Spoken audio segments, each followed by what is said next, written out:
Deesa Chandralok road પર આવેલ જાહેર નાળાના ગટરના પાણી ઉભરાઈ આવ્યા।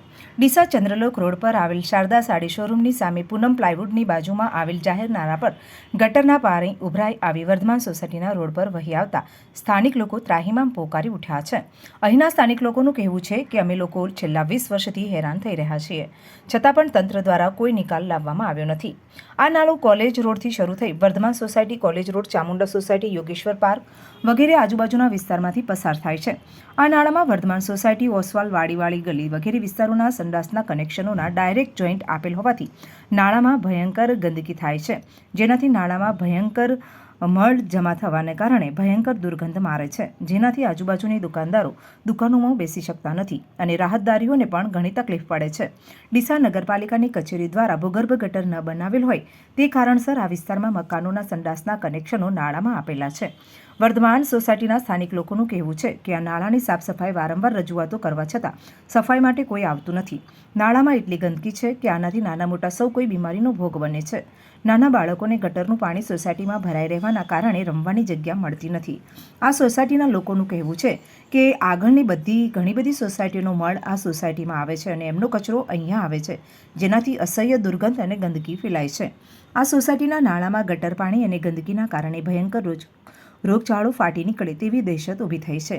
સરકાર દ્વારા સ્વચ્છતા અંગે ઘણા અભિયાનો ચલાવવામાં આવ્યા છતાં તેની અસર અહીંયા સુધી થઈ નથી।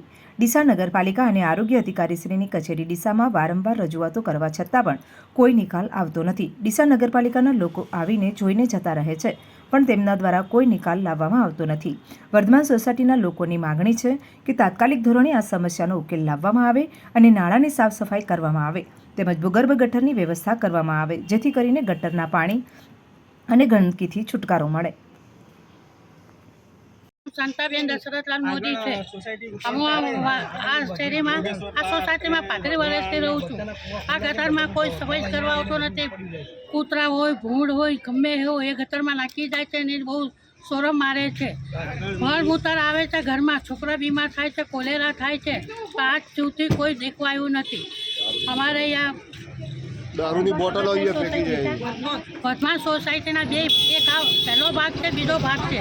એમાં રોડ બનાવો, તમે રોડ બનાવવા માટે કોઈ આવતું નથી। કેટલી અરજીઓ કર્યા, કેટલા ચક્કર માર્યા, કેટલી ચંપલોની પટ્ટીઓ તોડી, કેટલી ચંપલો તોડી કાઢી, આ સિક્કે કોઈ દેખવા આવતું નથી। કોઈ ભૂગર્ભ ગટરે નંખાવતું નથી, કોઈ રોડે નથી બનાવતું, આ બાજુ કોઈ નજર નાખતું નથી।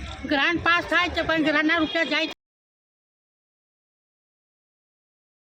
જૈન અલ્પેશ કેસરીમલ ઓસવાલવાડીની લાઇનમાં રહેવાસી છું। 25 થી 30 વર્ષથી અમે નગરપાલિકાને કન્ટિન્યુઅસ કમ્પ્લેનો કરીએ છીએ, પણ આજ દિવસ સુધી અમને આ પાણીનો નિકાલનો હજુ સુધી કોઈ નિરાકરણ આપતો નથી ક્યારે, ને સંતોષપૂર્વક આજ દિવસ સુધી અમને જવાબ નથી મળે। અત્યારે ગટરનું પાણી ઉભરાઈને ઘરોમાં ઘૂસે છે। વારે ઘડીએ કમ્પ્લેન કરીએ છીએ, નિકાલ થઈ જશે, પણ આજ દિવસ સુધી અમને કોઈ નિકાલ મળ્યો નથી। અંદર ઘરમાં રોગચાળો ફેલાય તેવી નોબત આવેલી છે। અમે કમ્પ્લેન કરીને થાકી ગયેલ છીએ। અત્યારે ભાવનાબેન જયતીલાલ શાહ, અમે આ સોસાયટીમાં 30 વર્ષથી રહીએ છીએ। 30 વર્ષથી પાણીની એટલી તકલીફ છે, એટલું પાણી ઉભરાય, આખા ડીસાનું પાણી ઉભરાઈને અમારી સોસાયટીમાં આવે છે। પાણી ઘરમાં વળી જાય છે, પછી છોકરાઓને કોલેરા, બીમારી, આ પાણીની સમસ્યા લાવો, કંઈક તો પાણીનું તમે કરો। વારે ઘડીએ કેટલી અરજી આપી છતાં પણ એનો નિકાલ આવતો નથી, તો કંઈક કરો, કંઈક નિકાલ લાવો। અમારે છોકરાઓનું જોવાનું, ઘરનું જોવાનું, તો તમારે કંઈક તો અમે અરજી આપવા જઈએ છીએ તો કોઈ જવાબ આપતા નથી। અમારે પાણીની સમસ્યા છે, આટલી વાસ, ગંદકી, બધું શું કરીએ અમે? કંઈક તો નિકાલ લાવો।